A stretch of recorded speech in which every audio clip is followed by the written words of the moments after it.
Hello বন্ধুরা, তোমরা কেমন আছো? অন্নপূর্ণা কিচেনে তোমাদের সকলকে স্বাগত জানাই। সকলের জন্যই হ্যাপি নিউ ইয়ার। এই দেখো, আজকে আমি হাঁসের ডিম রান্না করব। দেখো লম্বা লম্বা ডিমগুলো কত সুন্দর। 6 পিস ডিম নিয়েছি, হাঁসের ডিম রান্না করব। তার জন্য এই যে পেঁয়াজ, আলু, টমেটো, আদা, রসুন, কাঁচা লঙ্কা, ফুলকপি, ধনেপাতা আর গুঁড়ো লঙ্কা তো দিতেই হবে, ওগুলো তো না দিয়ে খাওয়া যাবে না, ওটা আর দেখাচ্ছি না। এইগুলো দিয়ে আজকে আমি হাঁসের ডিম রান্না করে তোমাদের দেখাবো। তোমরা পুরো ভিডিওটা দেখতে থাকবে। হ্যাঁ, থ্যাংক ইউ বন্ধুরা, ভালো থাকো। একটু পরে রান্না শুরু হবে। কড়া গরম হয়ে গেছে,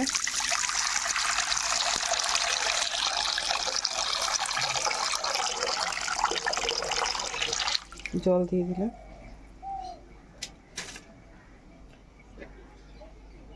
এবার ডিমগুলো আস্তে আস্তে করে বসিয়ে দেবো। দেখো লম্বা লম্বা ডিমগুলো। আমার কথা জোরে হয় না। একজন আমাকে বলেছে, আপনি এত কথা আস্তে বলেন, কিছু বোঝা যায় না, আপনি একটু জোরে কথা বলবেন। হ্যাঁ, জোরে কথা হয় না।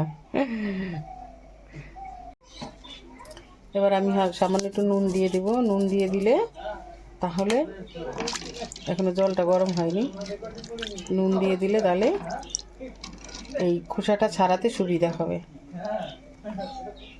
এবার আমি আঁচটা বাড়িয়ে দিচ্ছি।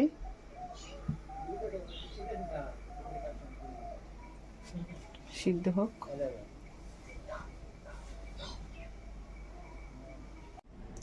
ডিমটা আমি ঢাকা দিয়ে দিয়েছিলাম, সিদ্ধ হয়ে গেছে।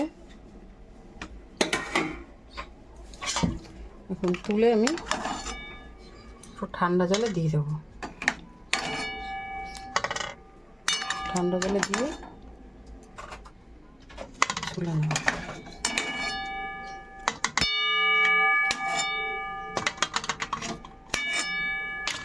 ডিমগুলো একটু ফাটিয়ে ফাটিয়ে দিব চামচি দিয়ে, তাহলে ঠান্ডা জলটা ভিতরে ঢুকলে ছুলতে সুবিধা হবে। এখানে নিয়ে দিচ্ছি, ফাটিয়ে দিয়েছি।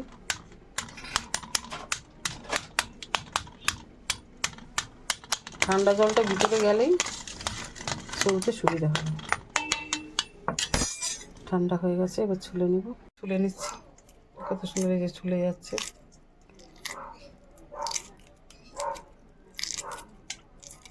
আমি 2-1 বার করে ঢাকনা খুলে ডিমটাকে নেড়ে দিয়েছিলাম, যার জন্য কুসুমটা পুরো মাঝখানে চলে গেছে। আর যদি একভাবে রেখে সিদ্ধ করা হয়, তাহলে এক সাইডে ডিম মানে কুসুমটা চলে আসে। এই দেখো, কুসুমটা পুরো মাঝখানে রয়েছে একদম।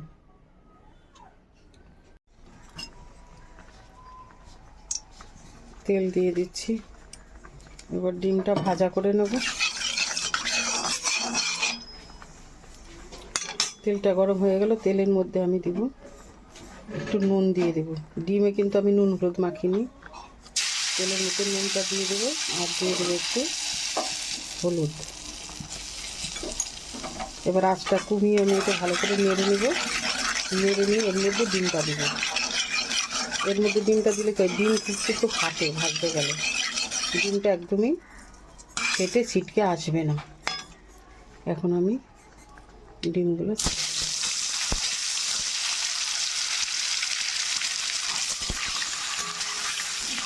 কালারটাও কত সুন্দর দেখে।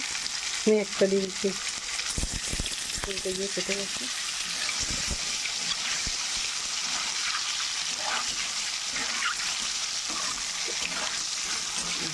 এবার আমি ভেজে নেবো, একটু ভাজবে না, সুন্দর করে লাল লাল করে একটু ভেজে নেবো, খুব একটা ভাজবে না, যেহেতু হাঁসের ডিম শক্তই থাকে।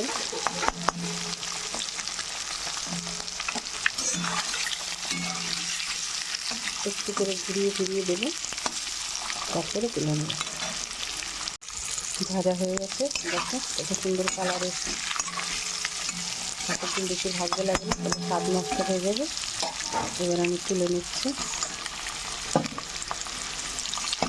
চামচে দিয়ে তুলে নিচ্ছি সব।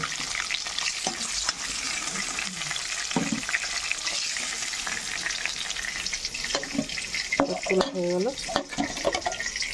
সরিয়ে রেখে দিই। এবার এই তেলের মধ্যে আমি একটু আর একটু তেল দিয়ে দেবো।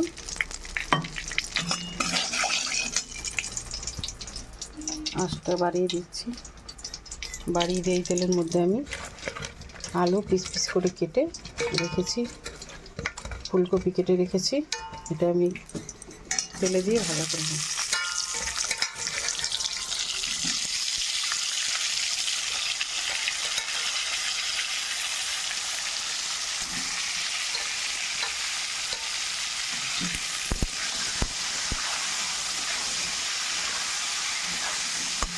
আলুটা একটুখানি ভাজা হলে ফুলকপিগুলো দিয়ে দেবো। আলুটা হালকা একটু ভাজা হয়েছে, কারণ আলু ভাজতে বেশি টাইম লাগবে। এবার এটার মধ্যেই আমি ফুলকপিটা দিয়ে একটুখানি নেড়ে নেব। ফুলকপিটাও ভাজা হবে একসঙ্গে, আলুর সঙ্গে একসঙ্গে ভেজে নেব। এই তেলের মধ্যে হলুদ ছিল, নুন ছিল, ওই জন্য আর আমি হলুদ নুন এর মধ্যে অ্যাড করে নিই, শুধু তেলটাই অ্যাড করে নিই, তাতেই কালারটা চলে এসছে।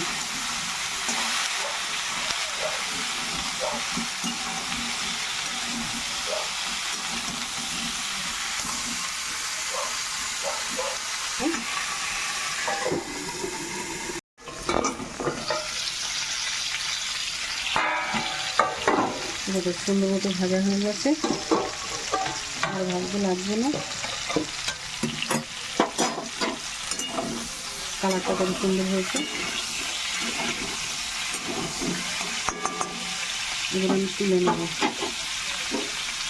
চামচি দিয়ে তুলে নিচ্ছি ভাজাগুলো।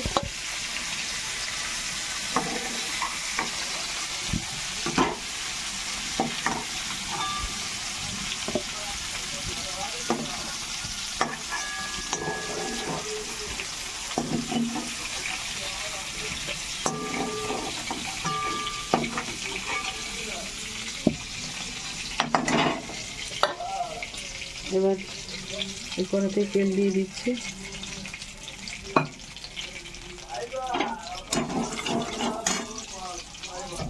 তেল দিতে হবে।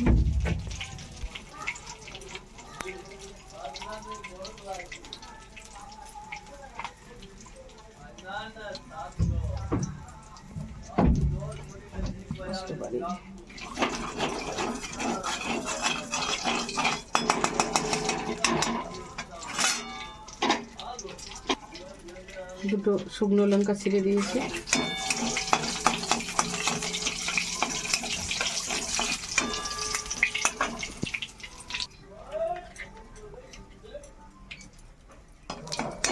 লঙ্কা ভাজা হয়ে গেছে, এবার দিয়ে দিব গরম মশলা, গোটা গরম মশলা। এটাতে ফ্লেভারটা খুব ভালো আসে, গোটা গরম মশলা ভাজা হলে। তেজপাতা, এবার দিয়ে দিব গোটা জিরা।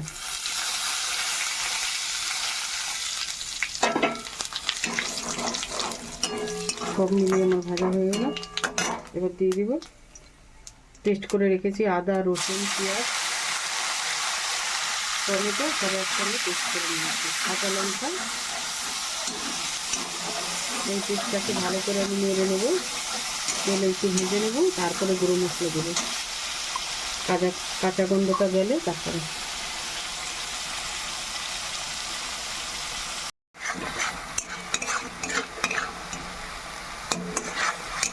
পেস্ট করা মশলাটা কষানো হয়ে গেল একটু, এখন আমি সব গুঁড়ো মশলা দিয়ে দেবো।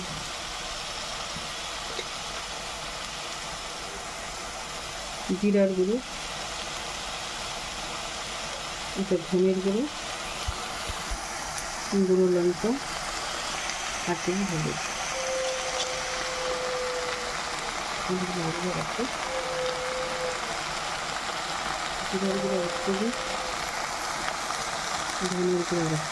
অনেকটা তরকারি একটু বেশি বেশি দিলাম, আমরা একটু ঝাল খাই তার জন্য একটু দিলাম। এবার সব কিছু দিচ্ছি লবণ।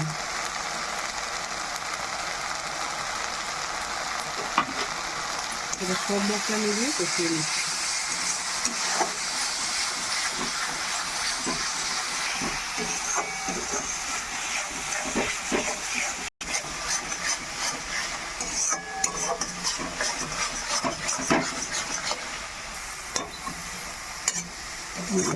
লেগে যাবে। আজটা কমিয়ে না দিলে তোমার মধ্যে মশলাটাকে ভাজা করতে হবে।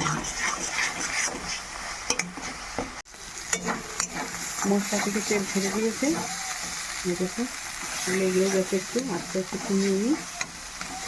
এবার একটুখানি মিষ্টির বাটি, মশলার বাটি দিয়ে একটুখানি জল দিয়ে কষাবো, নাহলে লেগ পুড়ে যাবে, অল্প কালো হয়ে গেছে।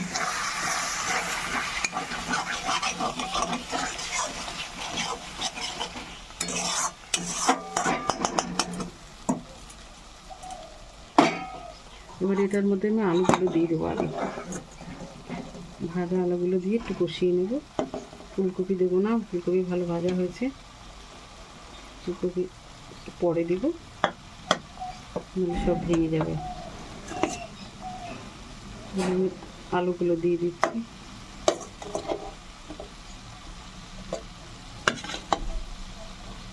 বন্ধুরা, তোমরাও বাড়িতে এরকম ফুলকপি আলু দিয়ে হাঁসের ডিম রান্না করে খেয়ে দেখবি, কত সুন্দর হয়।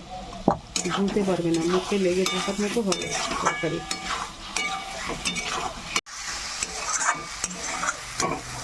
আলু দিয়ে কষানো হয়ে গেল, দেখো কত সুন্দর। এখন তেল ছেড়ে ছেড়ে যাচ্ছে, আলুটা অনেকটাই নরম হয়ে গেছে। এবার আমি ঝোল দিয়ে দেবো। ফুলকপিগুলো ঝোলে দিয়ে দেবো, নাহলে ভেঙে যাবে।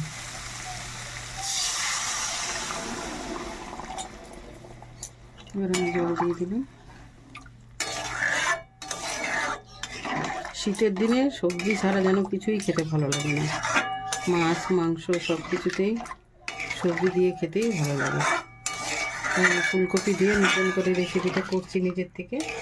তোমরাও বাড়িতে রান্না করে এরকম করে খেয়ে দেখবে কেমন হয়, তারপরে কমেন্ট করে আমাকে জানাবে। খুব সুন্দর হবে।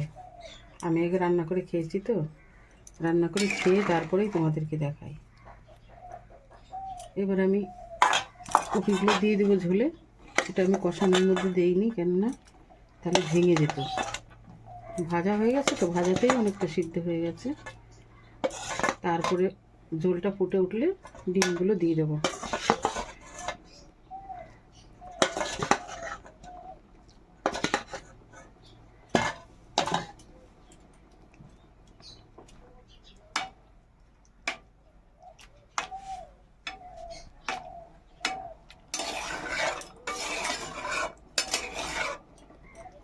এবার একটু করতে থাকো।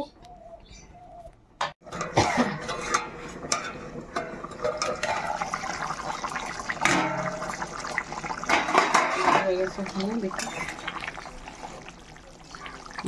আলু সিদ্ধ হয়ে গেছে, কপি সিদ্ধ হয়ে গেছে।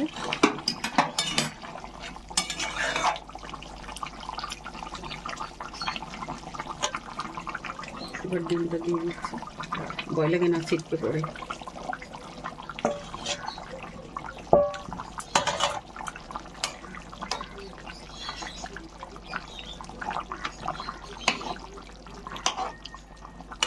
আবার ঢাকা দিয়ে দেবো।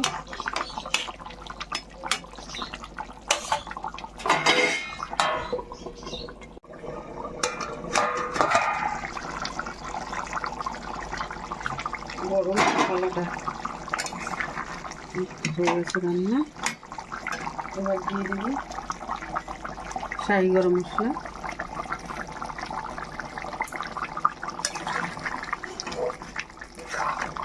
বন্ধুরা, নতুন বছরে নতুন রেসিপি ফুলকপি আলু দিয়ে হাঁসের ডিম।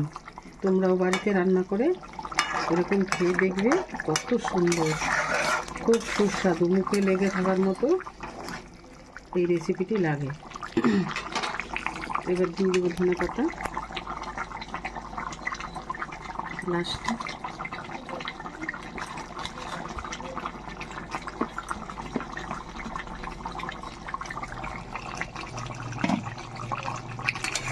নাহলে আর ভালো লাগবে না, অত স্বাদ লাগবে না। এবার রান্না রেডি, এবার ঢেলে নিচ্ছে। জয়গুলো জয়গুলো।